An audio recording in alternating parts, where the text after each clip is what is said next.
Бухава Усманова Исфана шаарынын тургуну. Ал кол өнөрчүлүк менен көп жылдардан бери иштегени менен аны толук кандуу иштете албай келген. Аны өнүктүрүү үчүн атайын долбоор жазып, евро биримдиктин колдоосу менен өзүнүн чакан кийим тигүү цехин ачкан. Учурда анын кийим тигүү цехинде жергиликтүү кыз келиндер иштеп келет. Колго жасалчу буюмдарды алар буйрутма аркылуу тигип, онлайн сатыкка дагы чыгарышат. Тигилген бир чапандын баасы 1500 сомду түзөт. Айына тапкан кирешеси 20 000 сом тегерегинде. Сатпайм, мен только просто заказ кылып ким ачса мен кылып берем.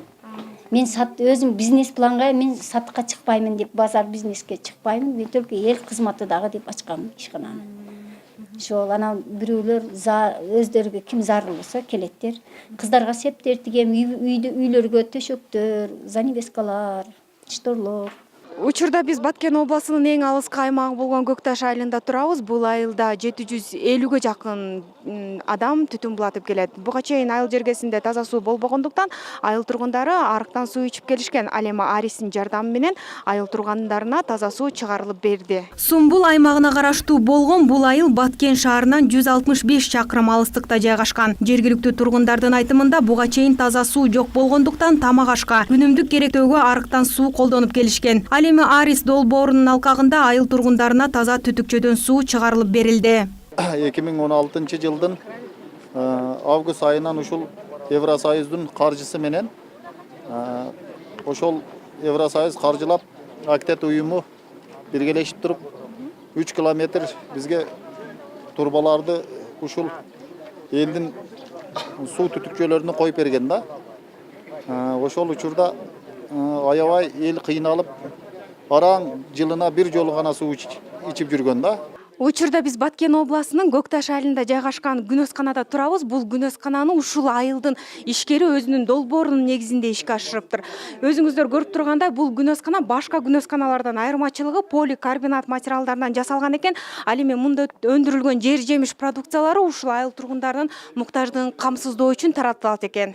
Бадырыңдын биринчи түшүмүнү саттык. Азыр экинчисин мына жаңы эктик.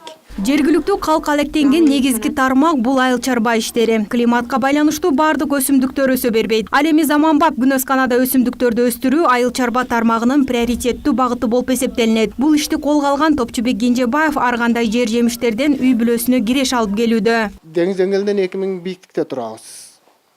Толук помидор бышпайт, бадырың жакшы бышат.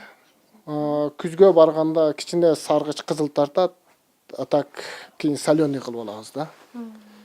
Ошого анан мына элге дагы жеңил болсун деп анан өзүбүздүн бала чага кичине иш болду, жумуш болду, акча табылат деп кылса болот экен. Жергиликтүү калктын көптөн бери чечилбей келе жаткан инфраструктуралык муктаждыктардын бири көпүрө. Чоюнчу айылындагы Козу Баглаң дарыясынын оң бетинде кыргыздар, ал эми сол жагында тажик улуту жашагандыктан карым катнаш кылуу үчүн жөөтү күн кечирип келишкен. Эми мынтип тургундар көпүрөнүн бүткөнүнө кубанып турган кези. Мост жогунда наркы мосттон аз мындайда 3 километр айланып ошол жерге келиштишбиз.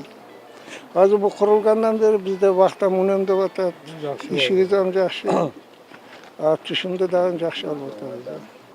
Жөө өтүп жүргөн, ат минип өтүп жүргөн, эшек минип өтүп жүргөн. Бир убакта суу көп келгенде ушундай бир кырсык болгон экен. Атта баласын өңөрүп кетип аткан аял сууга өтүп агып кетиптир. 5 жыл мурун ушул жерде. Бул суу азыр жөн эле агып атат. Келгенде мына өз көрүп атасыздар, жарымына чейин суу келет. Ал эми социалдык объекттерден долбоордун негизинде 40 жыл бою ремонттолбой абалы жарактан чыккан медициналык борбор оңдолуп түзөлгөн. Кара суудагы медициналык мекеме дагы евро биримдиктин кайтарымсыз каржылоосунун негизинде ишке киргенин аталган борбордун башчысы билдирди. Өткөн жылы жумушка берилди.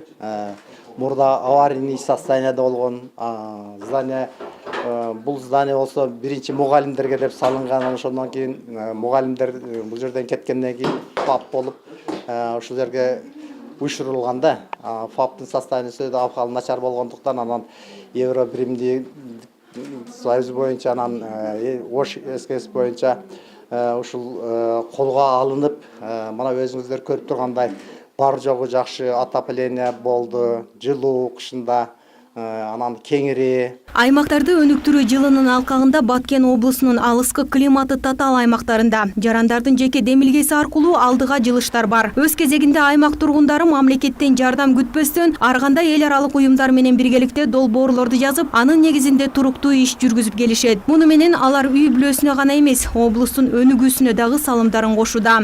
Сүйүн Айтагаева, Азат Муратбеков, Пирамида, Баткен облусу.